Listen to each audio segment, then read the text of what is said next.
Assalamu alaikum wa rahmatullahi wa barakatuh, mes chers frères et sœurs en islam. Que la paix, la miséricorde et la bénédiction d'Allah soient sur vous. Avant de commencer cette vidéo, n'oubliez pas de liker cette vidéo car cela nous donne beaucoup de force pour continuer à partager du contenu bénéfique. Et je vous invite à vous abonner à notre chaîne et d'activer la cloche de notification pour rester informé de nos prochaines publications sur la foi islamique. Mes frères et sœurs, aujourd'hui nous allons vous expliquer pourquoi tu veux vivre ce Ramadan différemment. Je vous demande de rester connecté jusqu'à la fin de la vidéo pour le découvrir. L'intention pure, la clé du changement. Ferme les yeux un instant. Imagine-toi debout devant une porte immense. Derrière elle, un mois d'opportunité, un océan de miséricorde, une occasion unique d'élever ton âme. Mais cette porte, elle ne s'ouvre pas avec de simples souhaits. Elle ne cède qu'à une clé unique, ton intention. Ramadan n'est pas une simple tradition. Ce n'est pas un rituel mécanique où l'on enchaîne les jours de jeûne comme des cases à cocher sur un calendrier. C'est une renaissance, un retour vers Allah, une transformation profonde qui commence bien avant la première nuit du mois béni. Allah dit, « Il ne leur a été ordonné, cependant, que d'adorer Allah, lui vouant un culte exclusif, d'accomplir la salat et d'acquitter la zakat, et voilà la religion de droiture. » Sourate Al-Bayyina, 98, 5. Un homme demanda un jour au prophète, « Ô messager d'Allah, qu'est-ce qui différencie un acte ordinaire d'un acte récompensé ?» Le prophète répondit, « C'est l'intention. Chacun sera récompensé selon son intention. » Réfléchis un instant. Pourquoi veux-tu vivre ce Ramadan différemment? Est-ce pour ressentir la proximité avec Allah? Pour purifier ton cœur des impuretés de cette vie? Ou est-ce simplement une habitude, un cycle qui revient chaque année sans véritable signification? Regarde l'eau limpide d'un ruisseau. Elle ne se souille pas d'elle-même. C'est ce qui l'entoure qui la pollue.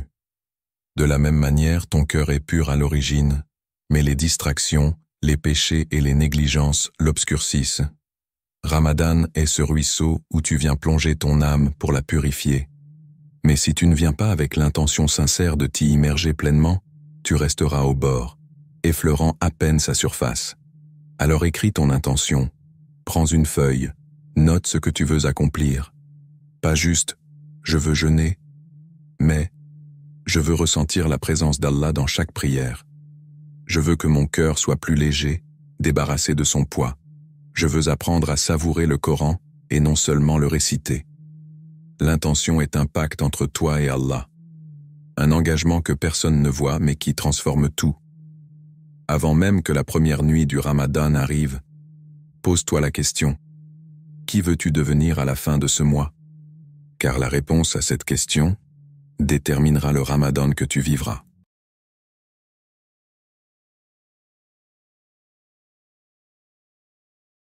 La préparation spirituelle. Nettoyer son cœur. Avant que ton estomac ne ressente la faim, ton âme doit ressentir la légèreté.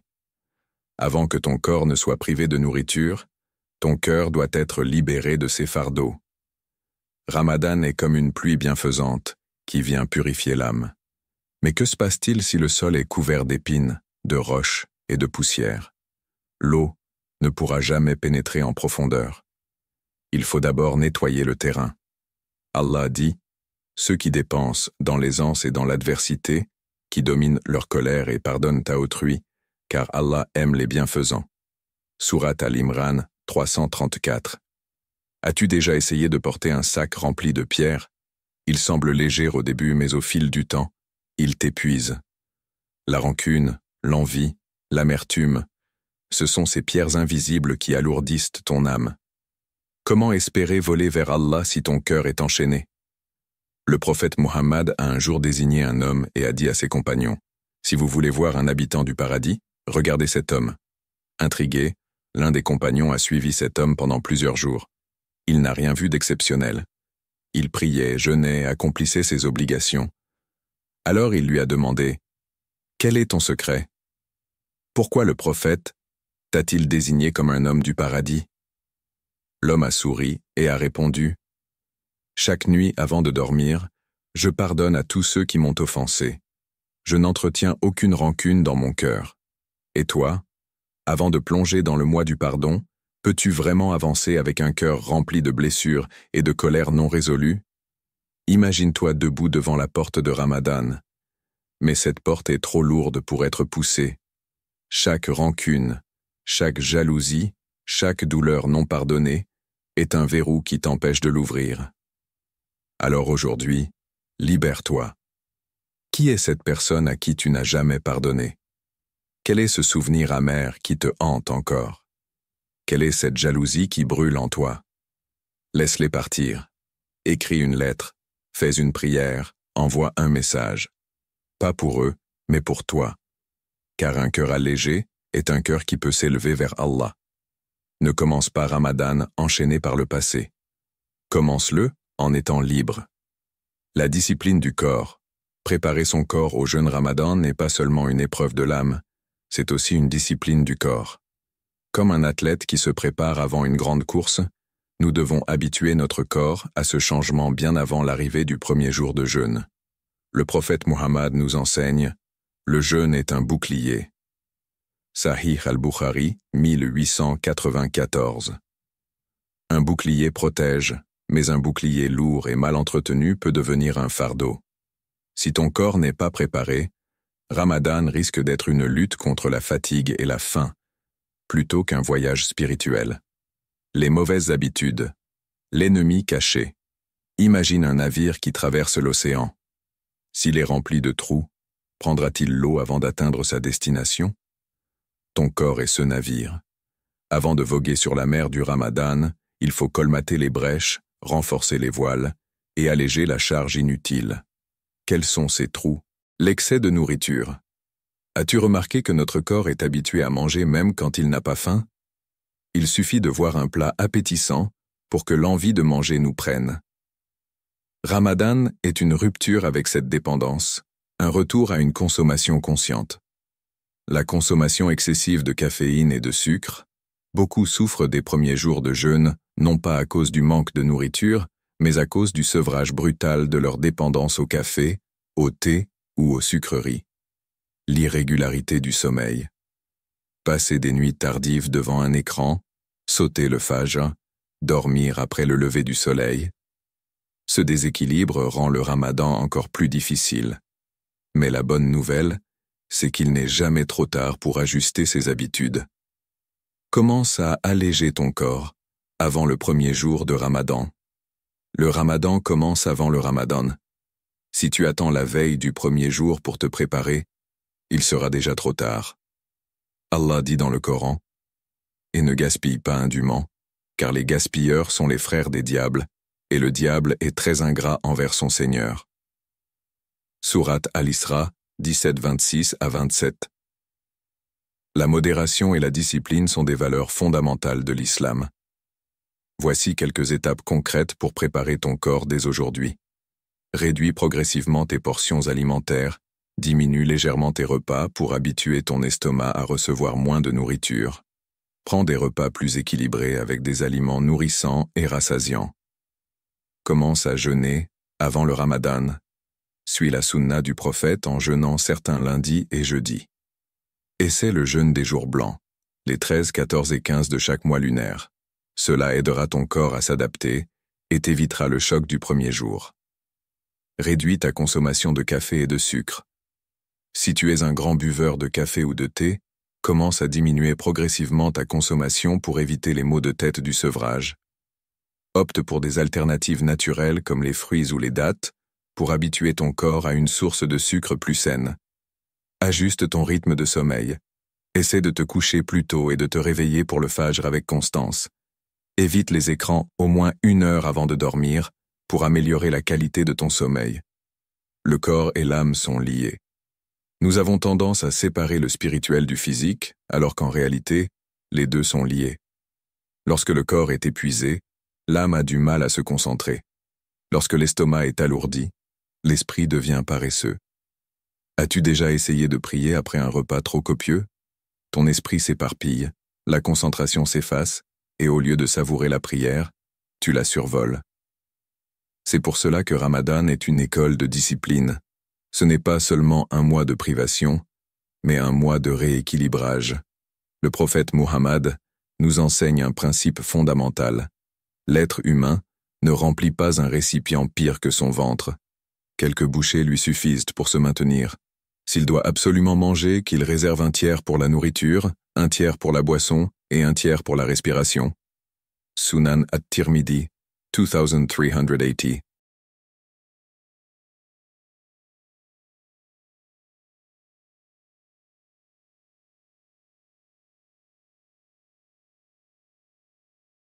L'excès de nourriture. As-tu remarqué que notre corps est habitué à manger même quand il n'a pas faim? Il suffit de voir un plat appétissant pour que l'envie de manger nous prenne. Ramadan est une rupture avec cette dépendance, un retour à une consommation consciente. La consommation excessive de caféine et de sucre, beaucoup souffrent des premiers jours de jeûne, non pas à cause du manque de nourriture, mais à cause du sevrage brutal de leur dépendance au café, au thé ou aux sucreries. L'irrégularité du sommeil. Passer des nuits tardives devant un écran, sauter le fajr, dormir après le lever du soleil. Ce déséquilibre rend le Ramadan encore plus difficile. Mais la bonne nouvelle, c'est qu'il n'est jamais trop tard pour ajuster ses habitudes. Commence à alléger ton corps avant le premier jour de Ramadan.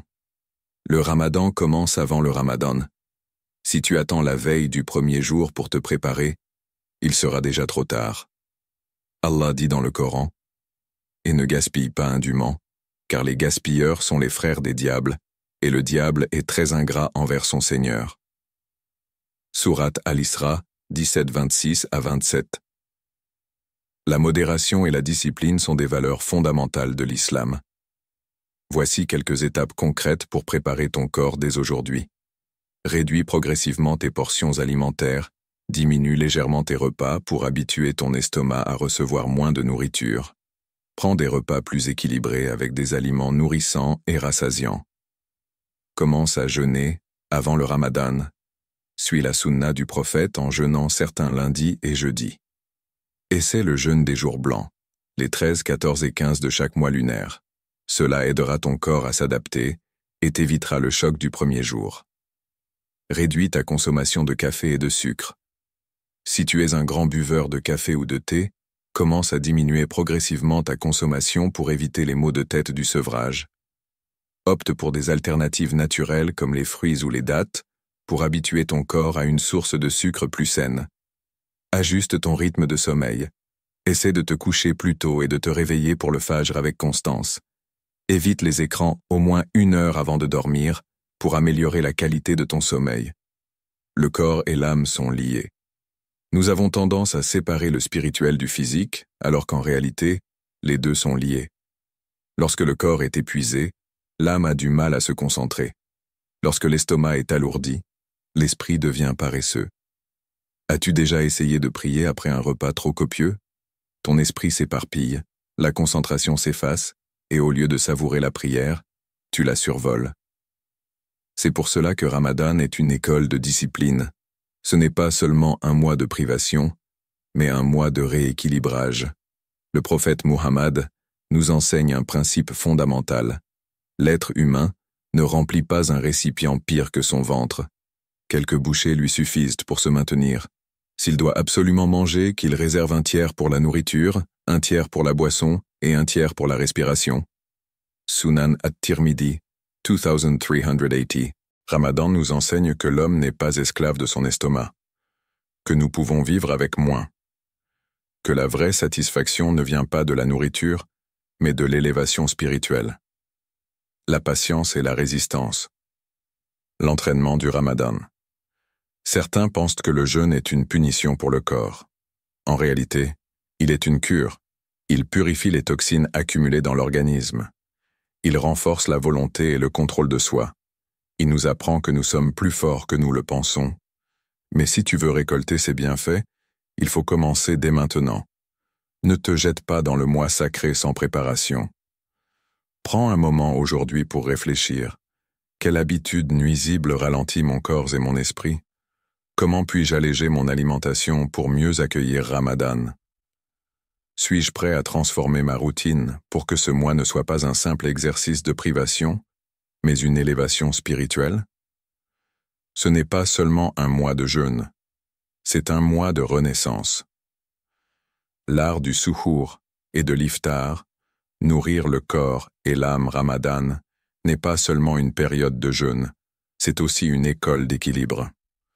Ce que nous consommons avant l'aube et au coucher du soleil influence directement notre énergie, notre concentration et notre spiritualité tout au long de la journée.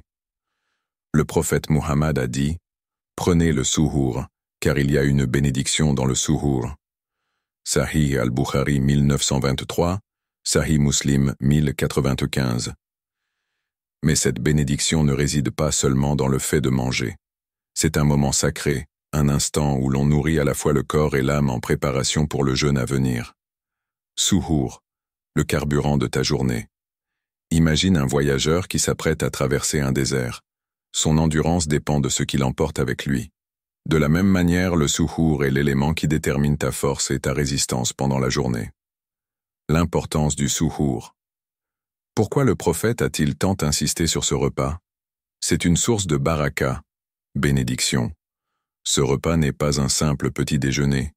Il est accompagné d'une bénédiction spéciale d'Allah, une protection contre la fatigue et la faim excessive. Il distingue le jeûne des musulmans de celui des autres traditions religieuses. Il facilite l'endurance du jeûne. Un bon suhour t'aide à éviter la faiblesse et l'irritabilité. Il te permet de maintenir ton énergie et ta concentration tout au long de la journée. Il favorise le réveil pour le fajr.